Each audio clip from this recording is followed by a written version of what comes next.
We thank you so much for watching Law School Made Easy at Law School Made Easy 256. Today, I want to still look at how to answer criminal law exams, particularly the structured, the question that wants you to write an essay and a problem question. How are you supposed to go about criminal law? So this is what we intend to discuss today. And we shall now start very fast. Remember, this is criminal law. This is a paper that is full of principles. So you must have appreciated all the principles. Now, when you have a question, the first thing we do when we are in an examination is that when you see the question, you get the question paper, don't panic, read through. Read through all the questions and then decide on which questions you're going to answer. Don't read on panic. When answering criminal law, you must analyze word per word. There is a reason why that word has been put there.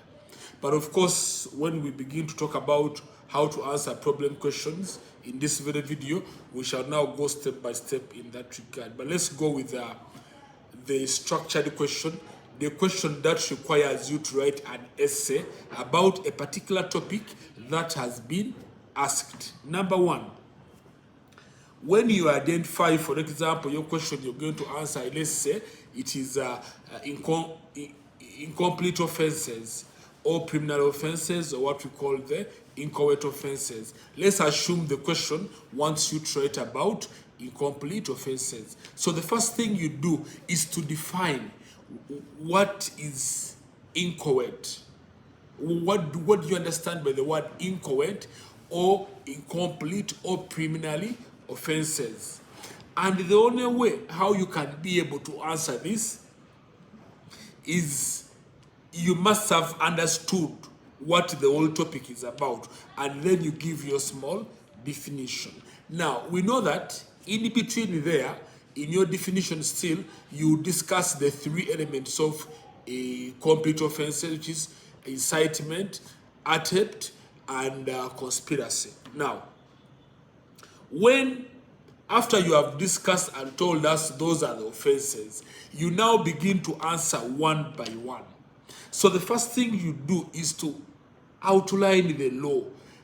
In your first line, there should be the law. And the law, I mean the section. If it is section 19, that 21, sorry, that defines incitement, you begin by section 19. And then you tell the examiner what is in section 19. If section 19 is defining the incitement, so you begin by telling the examiner what is in section 19. Meaning that what you have in section 19 is what you put there as your first discussion, sorry, 21. Now, after you have explained what the act says, it is not bad for you now to give your opinion about that very section you have talked about of the penal code. Now, after discussing that section immediately, now you can give a case. A case you are giving is in line with the section. The case you give down here is explaining the section. For example, if you are saying that incitement means instigating intentionally someone to commit a crime, so you must give a case that is explaining now that so and so was incited by this person to commit a crime. You show all those elements. So after you have discussed the offense, if you have to put the offense, sometimes there are cases which go this way. One case goes that so and so was incited to commit a crime. And then the other case, the holding would be that from the facts we have, this person was not incited. So if you have those two varying cases, please, you give them as you are answering that. Then after giving your cases and explaining the holding to the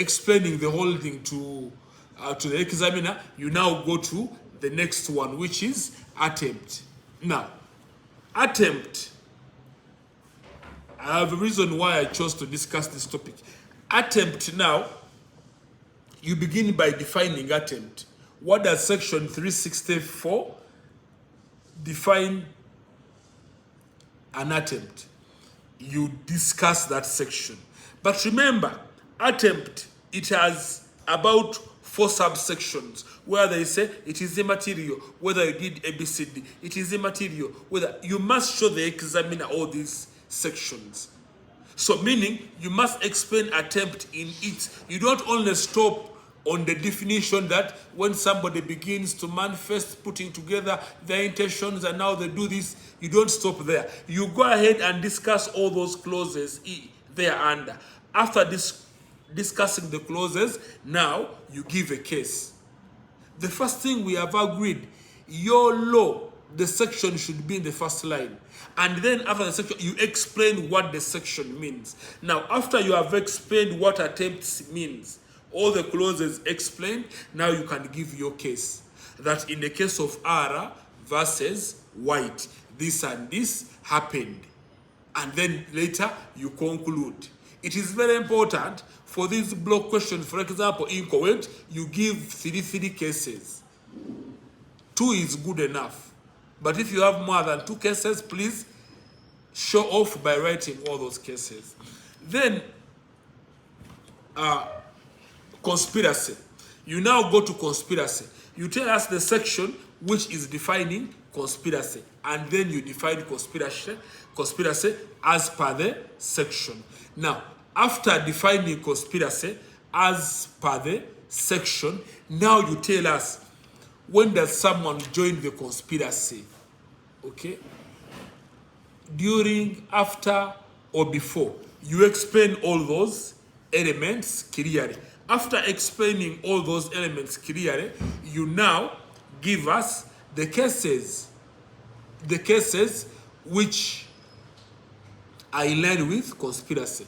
After giving the cases, you count that, done. Now, normally this number of conspiracy, ABCD, and maybe parties to crime, it may also require you to talk about section 20, the joint offenders, especially if you're discussing conspiracy.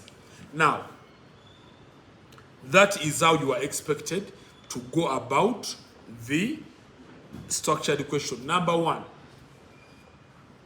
your section, your law must be clear in the first line. The first thing you do to explain what does the law say, and then you can give your opinion, and then you give the cases. Then you never fail to conclude on any number that you're doing in criminal law. Then let us jump to the problem question of criminal law. When there is a problem question of criminal law, the first thing you must do is to read line per line. If you read 3 lines, and you don't see any issue, that question is not yours.